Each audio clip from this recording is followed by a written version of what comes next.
Hello and welcome to a special election edition of Represent NYC, presented by Manhattan Neighborhood Network in partnership with the League of Women Voters of the City of New York. I am Marlene Peralta, senior political reporter covering the City Hall desk for El Diario, New York City's award-winning Spanish language newspaper. Ahead of New York's September 9 Democratic primary, we are sitting down with the candidates running in the state Assembly and Senate races to talk about their qualifications, legislative ideas, and the key issues faced by residents of Manhattan. Today, we welcome Democratic candidates who are running to represent New York State's 72nd Assembly District, which includes Washington Heights, Inwood, and Marble Hill. They are Mayobanex Villalona, Melanie Hidalgo, Guillermo Linares, and Manny de los Santos. Thank you all for being here. All candidates who are listed on the ballot were invited to attend. A fifth candidate declined to participate in today's conversation. Thank you again for being here.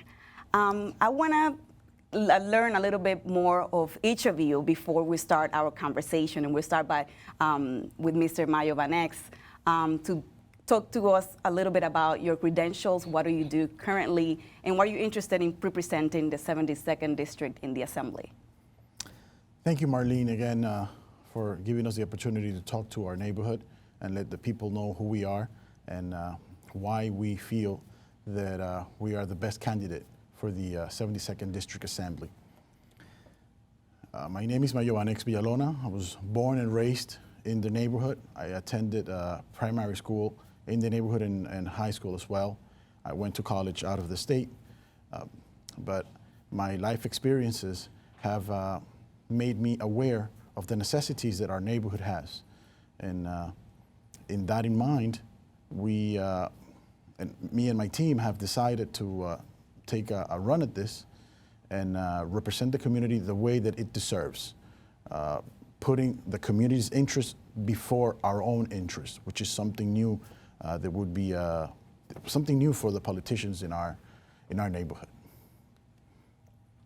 Thank you very much, Marlene, and thank you to Manhattan Neighborhood Network and the Women Guide Voters for convening this program and give us the opportunity to address the issue and present ourselves to all the district so they can know how, what are our proposals and why we want to represent our district.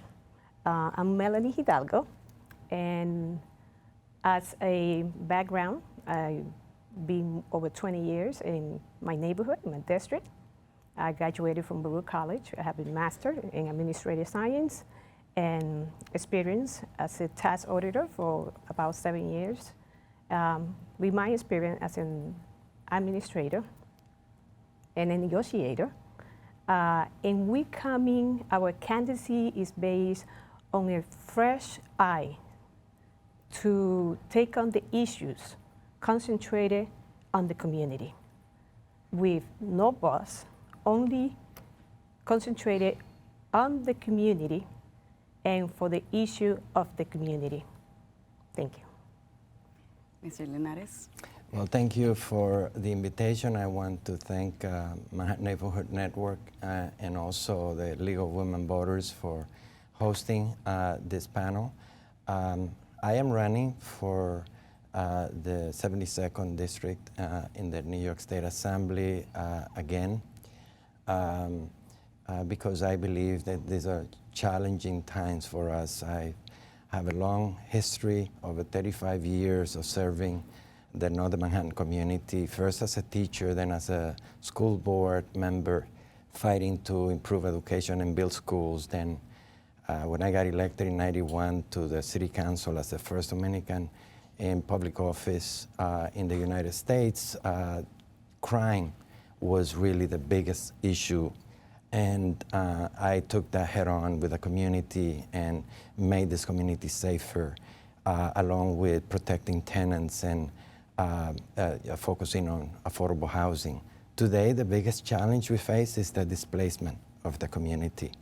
And it takes experience and also the relationship that one has built to really tackle this issue where tenants are being harassed, where landlords needs to be challenged and enforce the laws and penalized when they violate the rights of tenants. And we need to protect the laws that, in the community.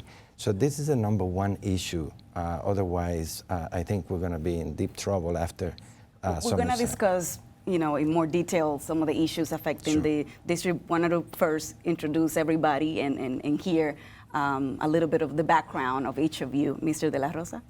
De Los Santos. De Los Santos, I'm sorry. Well, first of all, thank you, Marlene, for allowing me to share my vision with the resident of the 72nd Assembly District. Also want to thank the Manhattan Neighborhood Network for allowing me to be here today. I want to thank Senator Mendes. I also want to thank Gret for Manhattan Neighborhood Network. This is a great opportunity, perhaps a unique opportunity, to share my visions and ideas with all the residents of the 72nd Assembly District. Politics, as you know, has changed, continued to change, and as politics change, we need to also change the way we do politics and the way we represent our community. This is about bringing passion to our community, bringing efforts, results, and resources. I am a social worker. I had been a social worker for the last 10 years. In fact, it's the main reason why I decided to become a social worker. I graduated from the University of Albany, and I completed my master at the University of Albany. So I'm familiar with Albany. I'm familiar with the politics in Albany. We need to change Albany. Albany is broken. But in addition to that, we need to expand on the definition of elected official. What does it really mean to be an elected official? I am aware as a social worker of the issues. I'm a father myself.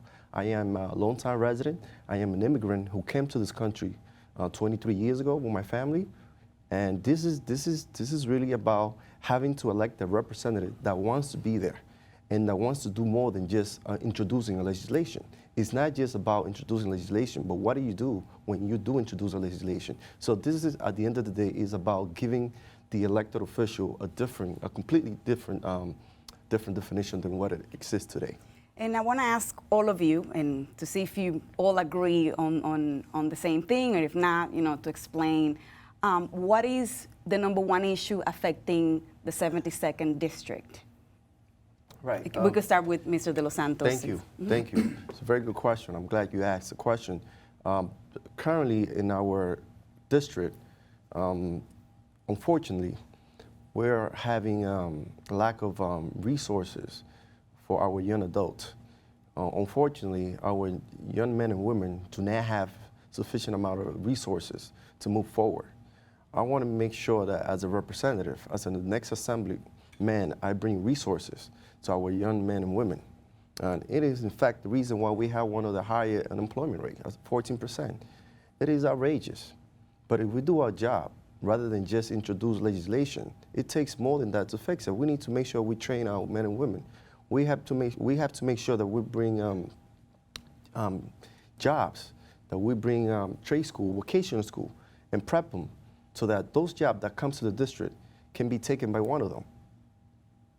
Mr. Linares? The biggest danger facing the Northern Manhattan community is the aggressive displacement of families that are now the target of landlords and others being harassed, even bought out from their regulator apartments and being displaced.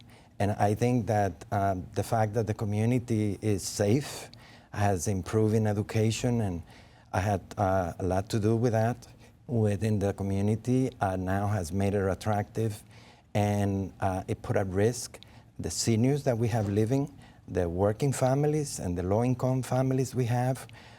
They are on the verge of being thrown out of the community, and this is the biggest danger that I think we need. Strong leadership, experienced leadership, and relationship that I bring into this position, and that need to be faced head-on in Albany, but working closely with the city and the federal level. Thank you to both my also the candidate for bringing up those two issues, because both of them touch on the main issues that our community have. And the first one, Mr. Linares said, is the displacement of our community.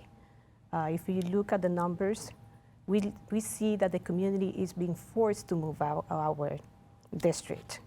And all of that is based on the high price of rent and the conditions of the buildings that they're living in, which is not being taken care as they're supposed to be taken care.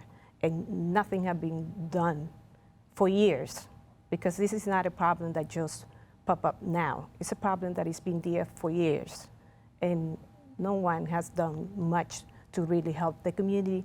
And the other issue is unemployment. We have a double, practically the number of unemployment that the state as a whole and that the New York City has. And I think that we have to develop the small businesses in order to help our community. And if we help small businesses, we're going to be bringing more jobs into the community. And we had to work out, because if you walk into our district, you see the business streets that most of the businesses are closing down. And we had to work to find a way how we can give a tax break to the owners of the buildings, with the condition that they can give opportunities to people to have businesses in our district, but that they're going to be employing the people in our neighborhood. Not that they're going to bring and put up a business, get a tax break, and then bring people from another neighborhood to our district that is in so deep need of employment. So that's one proposal that I think we have to do in order to develop, because when we developed small businesses, we get more jobs. If we get more jobs, we have more people with capacity of buying, and that is going to make the businesses to grow. But if the business growth, and then we're going to have businesses paying more taxes, and when they pay more taxes, state and city has more money. If they have more money, and then we have more resources coming to our community. So it's a kind of a domino effect that developing a small business has for the entire community. Thank you. Marlene, our community has so many issues. They're all very strong. One would need arms as an octopus to tag each and one of them. But the one that, as you can hear from what the rest of the candidates are presenting, it's the cost of living that is causing the displacement from Manhattan, our upper Manhattan neighborhoods. And our people are being displaced to places in the Bronx. Some are moving to Pennsylvania. Some are moving to Florida, just trying to find a more affordable cost of living. And the rent, the cost of the rent is the biggest expense in a household. Now, Ms. Hidalgo touched a neuralgic point. She mentioned the situation between small businesses in our neighborhood and the landlords. I walk my district every day. I've walked it for 36 years since I've been living. And lately, the past 10 years, you are being surprised with how many gates of businesses are down. And people start up a business and they can't renew their lease because you get an attractive lease to move in, to start up, open a shop. And when it's a renewal, 5 years later, sometimes they only want to give the business people 2-year lease. When it's come to renew it, they want to double, triple, quadruple the rent. And it's no more a business. It doesn't make sense in a business point of view for this entrepreneur to keep its door open. We believe that we have to try to sit down with the landlords and make them understand that it's not beneficial for them to have their property in neighborhoods that are going down the drain, because the value of their properties are going to go down the drain. That's my next question too. What can an assembly member do in Albany to, to protect tenants, to protect businesses, to stay in the neighborhood, but at the same time not driving those landlords away from the neighborhood, because Exactly. without the landlords, you don't have tenants, you don't have businesses. So how do you reach a balance and make this happen in Albany? What you need, I'm sorry, Manny, I didn't finish my point.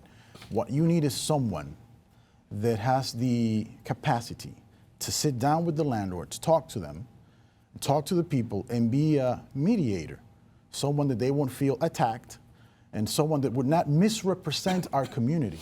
And to all due respect with Dr. Linares, who is a man that I admire, who was a man that as I was growing up, I would always look and say, wow, I want to be like this man, because he was the first Dominican elected in the community, and all the good things that he did for us. All of this happened during his watch. That's why we believe that it's time for a new generation of politicians to come up, sit down, and do the right thing. And as a legislator, writing down legislation, as Ms. Hidalgo said, giving everybody a piece of the pie. And that way, the landlords could be more flexible, and our business people would also have more money in their pockets, which will trickle down with more employment and better living for our neighborhood. Would you like to Yes, respond, let me since he mentioned you directly? During my watch, when I was in the city council, I helped rescue dozens of buildings from unscrupulous landlords, including 215 Audubon that are now owned by the tenants. During my watch in the city council, I renewed the rent regulation laws in the city of New York that then were approved in the state level. During my watch, I passed in the assembly in 2 years that I was there, the extension of rent regulations to protect tenants, which is do or die. But I also funded an organization, Northern Manhattan, so that they can provide legal services protecting tenants from harassment of landlords. The landlords, bottom line is, how can I make the most money? And if you have a regulated apartment, how can I harass the fixed income tenants, many of them that are retired and live in Northern Manhattan, so that I can bring somebody else that will pay twice the rent from other places, Lower Manhattan. And what we need to do is increase the funding so that there can be protection, legal protection, and resources for tenants to defend themselves, and also to, when they're violated, they can go to court, but also to have an aggressive agenda to create more affordable housing and protect the people on fixed income that have now retired or live on low income and are now getting the pressure from landlords. And the small businesses, they're being displaced just the same. I believe, and I introduced in the city council a law to protect tenants whenever a landlord had to negotiate the rent renewal. And I believe that that's now being introduced in the city council. I support that, because what we need is a playing field where landlords and the commercial tenants can negotiate a fair increase, and rather than underhanded amount that often has to be passed along. So I think we need to have a strategy with my experience that faces head-on gentrification and displacement of the most vulnerable in our community. My experience is I want to bring it back to Albany to make sure that we protect the most vulnerable. Mr. De Los Santos. Yes, Marlene, we need to educate our community. A community that is educated becomes more empowered. You know, the community, in this case, our 72nd Assembly District, the resident itself, they have the right to know and the right to be educated about, what's happening in Albany. In the next session, when the legislator go back to Albany, the rent law will be revised, all of them, including the education reform. And we need to make sure that our next representatives is someone that represents the best interests of our community, that represent the best interests of our tenant, and someone who does not have any ties or any affiliation with landlord. I certainly do not. I will be the first one in line to protect our tenants. Perhaps anyone in the who's politically involved or who is an activist can agree with me that the experience has not been has not impacted the rent law, because it's the reason why a lot of our residents has been pushed out to go, like one of my fellow candidates said, to go to PA, to move to the Bronx, who's becoming the new Washington Heights. And in order to prevent those tenants from moving from Washington Heights, we have to make sure that our next representative is someone who's in touch with reality, someone who can relate to their neighbor next door, and someone who comes from the bottom. So just to understand, your backgrounds and how you are, how you know the reality of your own neighborhoods. Do any of you own property in the district, or is a landlord in the district, or live on rent regulator or NYCHA or any of the different housing programs that exist right now? Any of you? I ran, and I'm a proud I want to speak on tenant that. to say that I ran. I'm a social worker. There's a reason why I chose to become a social worker. Our community need representatives who can relate to the issues that we're currently facing. And in fact, as I mentioned before, a lot of the critical issues that are facing our community can be resolved, but we need someone who can relate to those issues, someone who can go to Albany and do more than just introducing legislation. Ms. Hidalgo, you wanted to say? Yeah, thank you. I want to go back to the prior questions concerning what can we do in Albany for the situation with businesses going on in our community. And that, besides what they said, legislating, we had to find a common ground between businesses, residents, and landlords, and work. Because I think that one of the big issues in our community is that we're not working together. I think that we as a community should be working with residents, with churches, with students, with teachers, with organizations, and we have, as a community, to develop a plan. We all should be sitting together and saying, what's the future that we want for our community, including businesses? And then from there, we should have priorities. And as a whole, as a community, work on those priorities to obtain what we want, not just what landlords want or what business owners want, but we all as a community working together. And I'm glad to hear what Mr. Linares said about all that he did when he was a council member. That shows that when he was given the opportunity to be a council, he didn't have experience as a council member. So he was able to do all of that he did for the community.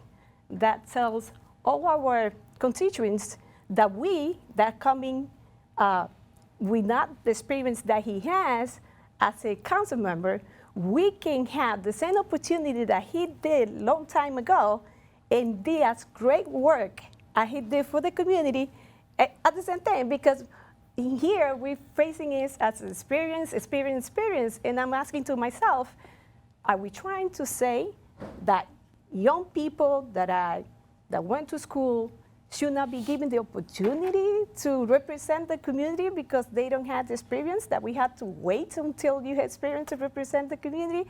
No, I think that, yes, the same way that he did it when he was given the opportunity to represent the community, I think that we, being new compared to the experience that he has, can do a fantastic work also for the community.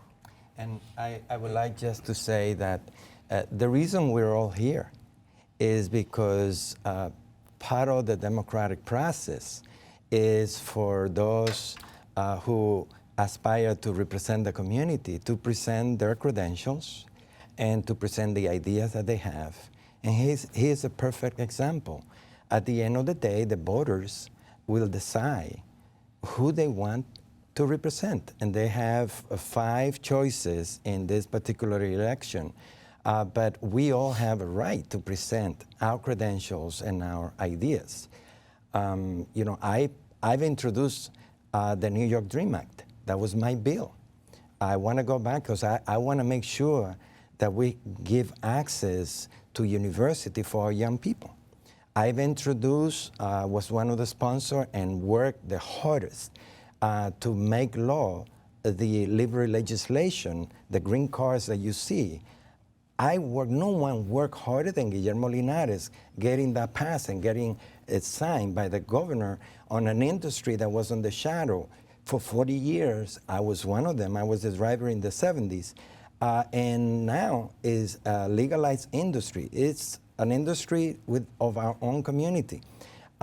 We need the experience in Albany to address the issues that we've been addressing, especially the displacement, that brings a strategy not just from Albany, but from the city and from the federal level. And relationship that I have built over the years count a lot with the experience that I have or give tangible results. And I think that that's what I'm putting out to the voters.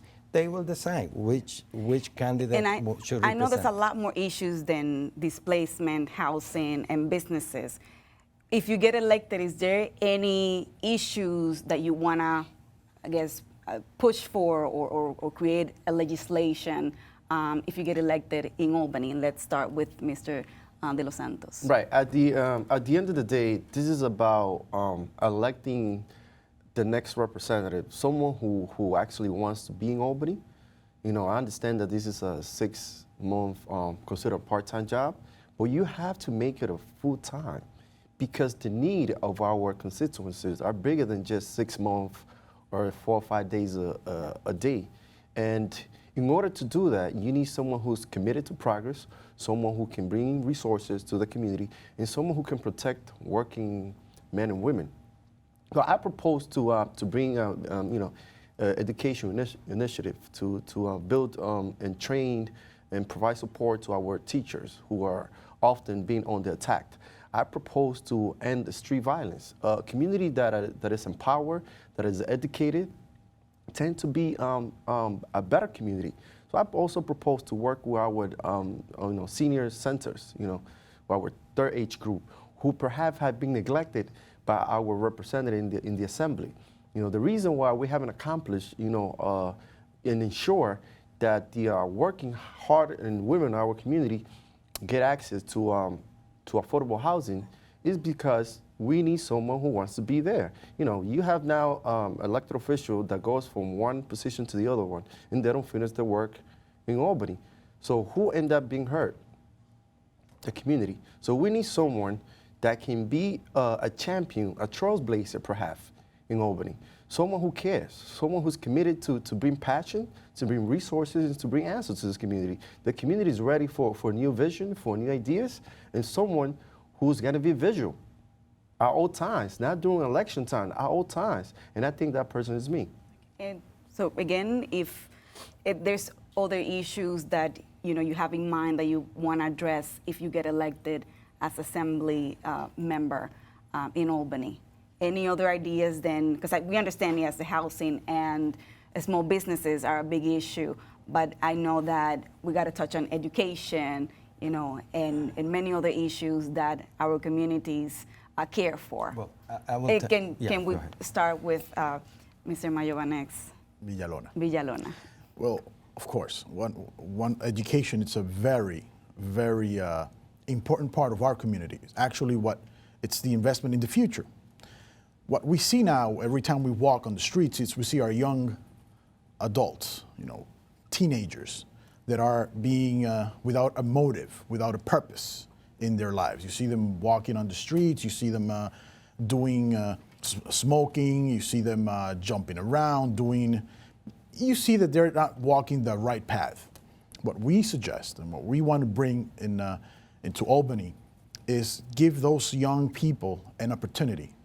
Find them real, something that could train them so they could open up programs. So we can open up programs so they can get training either on hands-on training like mechanics, carpentry, plumbing, electricity. They can keep their mind out of the streets. That's it really hurts me in particular because I'm a father of 3 and my wife is pregnant, 7-month pregnant. So I see my kids in that situation.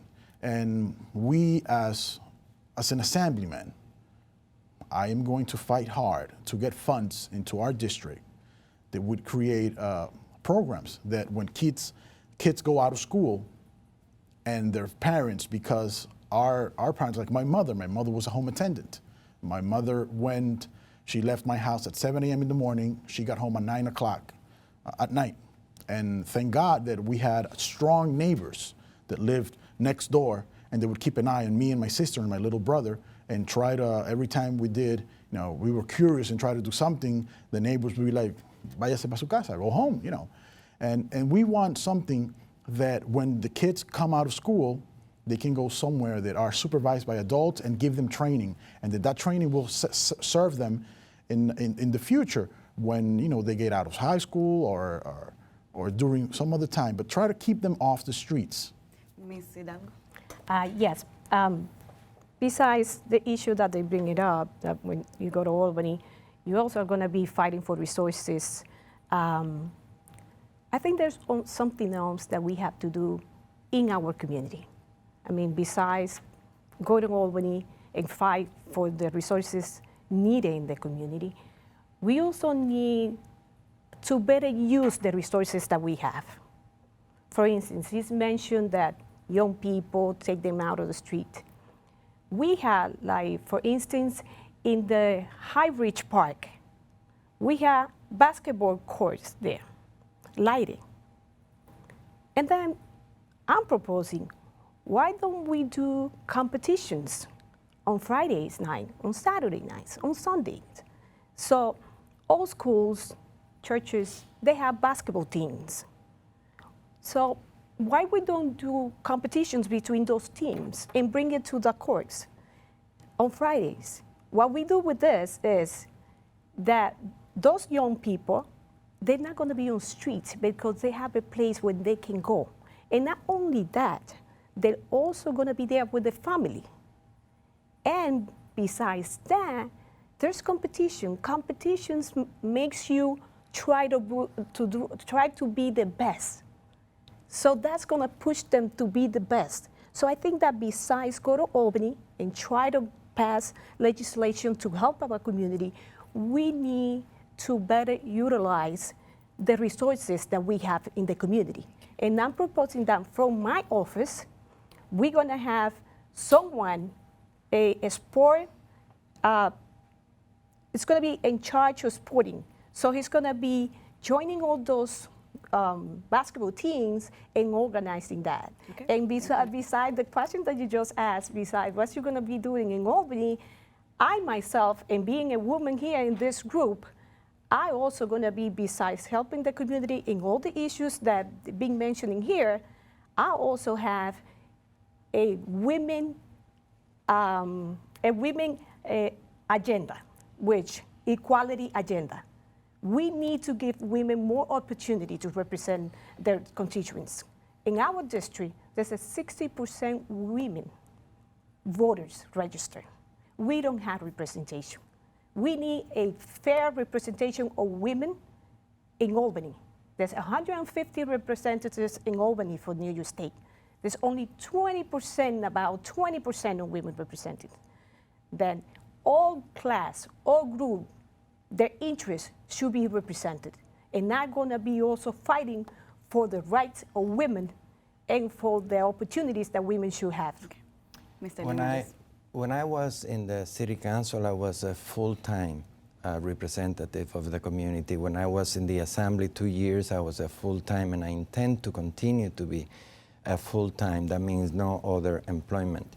On education, which is my strong suit because I've been an advocate for improving public education, we need to do so much more. We now have a system that is centralized, has been centralized for 12 years.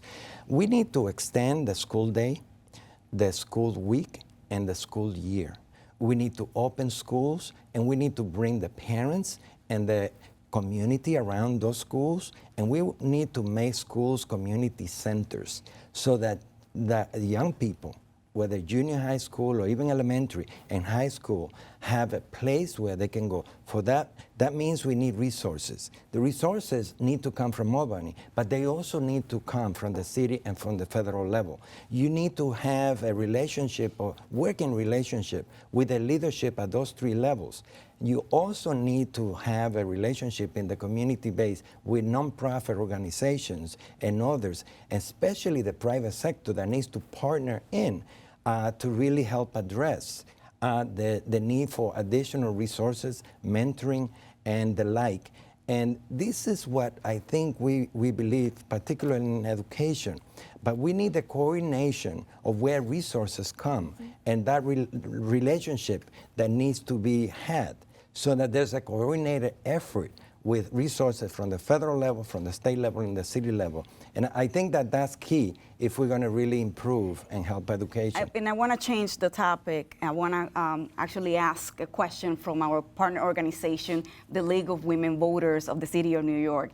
And the questions they're posting is, what steps would you propose at the state level regarding income inequality? If you get elected as an assembly member, what would you do for income inequality, which is a big issue right now, statewide, and especially in the communities that you are planning on representing? And we start with Mr. De Los Santos. Right. That brings me to my next concern. With inequality rising in our community, in our city, we need to make sure that we increase minimum wage. Unfortunately, our working men and women cannot afford to live in this city that perhaps is one of the most expensive in the country and the most expensive to live within the regions.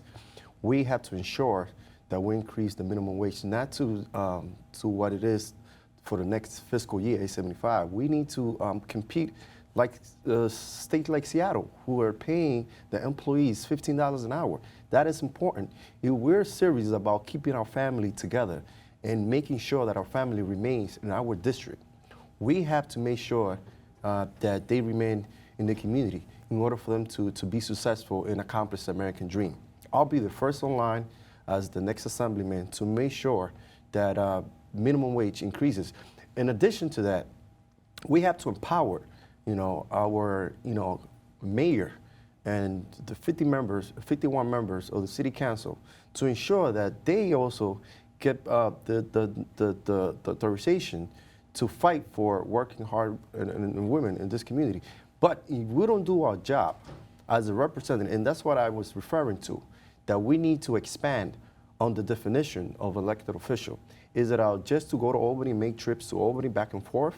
But is it to also be a strong voice, a strong advocate in our city, in our district, on behalf of our constituent? Yes, it is. But in order to do that, we need to make sure that we elect someone who's passionate, someone who has a vision, someone who has ideas, and that can take our district to the next level and bring resources to our hard-working men and women. Mr. Linares. I think something that we really need to strive for is to take a strong stand and defend the rights of workers and the benefits and wages that they have, especially when there's such an aggressive effort at the city level and the state level to privatize services. So we need to take a strong stand to protect workers that are unionized, and that's why I voted against Tier 6, which is an attempt to debilitate the union movement. But we also need to make sure that workers receive a living wage close to 15 as possible. And in addition to that, the package of legislation that was introduced recently was defeated in the Senate by the Republicans looking to promote women's agenda, especially equality. And that's why right now I'm coordinating an effort to put on the ballot a party as a Democrat, and this is being supported by the governor, to form a women's equality party to highlight and give a message that women receive less pay, less benefits, and are not a par with men. And until we do that, we're going to be shortchanging ourselves in the state and in this country. So I'm not just talking about when I get to Albany. I'm working in the community to really put women's agenda and women equality right where it needs to be. And I intend to be aggressive if elected to really address the inequality that we have right now in a broken Albany that needs desperately campaign reform. Yes, so we're going to get back to that. Ms. Hidalgo. Yes. Besides working in increasing payment for all, because not only for women but for all, but your question is on women. I definitely, I think that we women, how come we had someone, a woman, with the same experience that a man, with the same knowledge, with the same preparation, and she's making 80% less than the man? Why? If they have the capacity to do the job, they are doing the job, so why are they getting paid less than the man? I think that we have to fight so we can have, as I said before, a women equality agenda. We're going to have working on women equality agenda so we can give women the same rights that men have. Because this is just unfair, and it's been passing for years and years and years. And elected officials has been in Albany before. They might be doing something now because they're trying to get elected. But did they have that initiative when they were there? No. So I think that, and especially the bill that is now in the Assembly, Bill 1725, if I'm not mistaken, that has to do with giving, especially women that have problem with domestic violence, giving them resources for them to move out. They're giving them 70% for them to pay the rent so they can move out and they don't wait there until something worse might happen. Also, I will support the Bill 903 that is there waiting to be passed, that is giving equal payment to all human beings. And we women been suffering this for years. I'm going there to fight for that right. Thank you. Mr. Villalona. Thanks. We have, the state of New York has the advantage that has a woman in the Senate, the federal Senate, which is Senator Guillermo, and she's been fighting against the Republicans to try to get something passed that would make equal retribution for women's labor. In my case, as I mentioned before, my mother, who was a home attendant, my parents divorced when I was 11 years old, and I was raised by my mother, and I saw her suffering, not just because of the unequal, getting less money than a man, because in that field, she was a home attendant, 95% of the workers are female workers, but her income was not enough. That's why she had to work for so many hours, 12 hours a day, sometimes 7 days a week, in order to sustain our household. What we want to do is, besides, first we have to educate women. 60% of the Melanie mentioned of the women in our district are registered to vote, but then again they don't go and vote. We have to educate them that they have to make their voice heard, and the only way to make their voice heard is by, casting a vote on the day of the elections. Right away, as they start doing that, they're going to be respected. At the second they do it. The second thing that we have to do is, again, outreach to friends in Congress, in Washington, that we have, and talk about this and make it happen. We have to make it happen. Women deserve equal pay. In my case also, my wife, we have 3 kids. She's 7 months, carrying a child for 7 months, and she's still working right now. She's working as we speak. And the reason why she has to do it is because the income that we both bring in, it's not enough.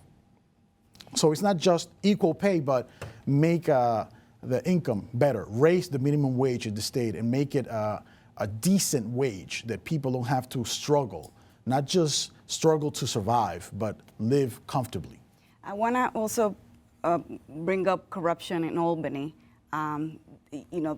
A lot of voters don't go out and vote because they feel disappointed by some of the people that have been elected and had to resign because of either corruption charges or ethical charges.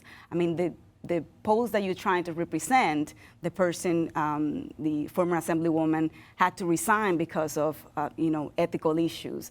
I mean, how would you assert the voters that this is not going to happen again, and how are you going to be willing to work in Albany in such a difficult environment, Mr. De La Rosa, Mr. De Los Santos? I'm sorry. I'm sorry, Marlene. I want to take it back to and then answer your question in terms of women inequality.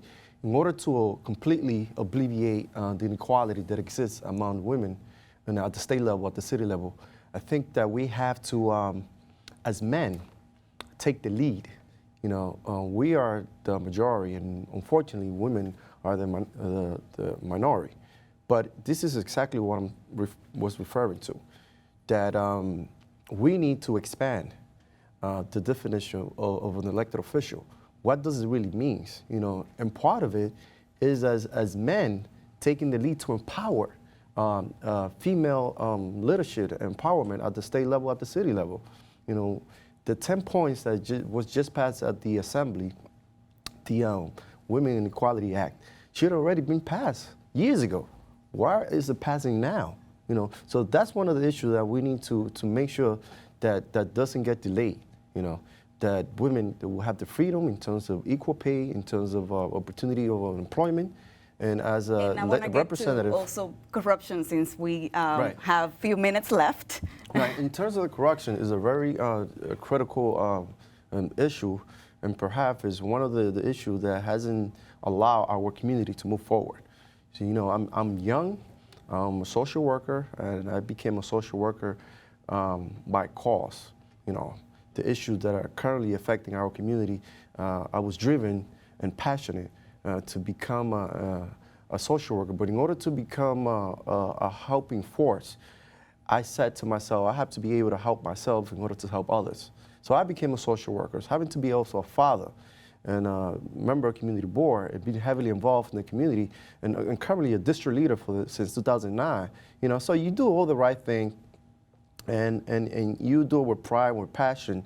I think that the community is waiting, is awake, and they will see it. I think that a state representative should investigate on candidates, to bring transparency on who they really are.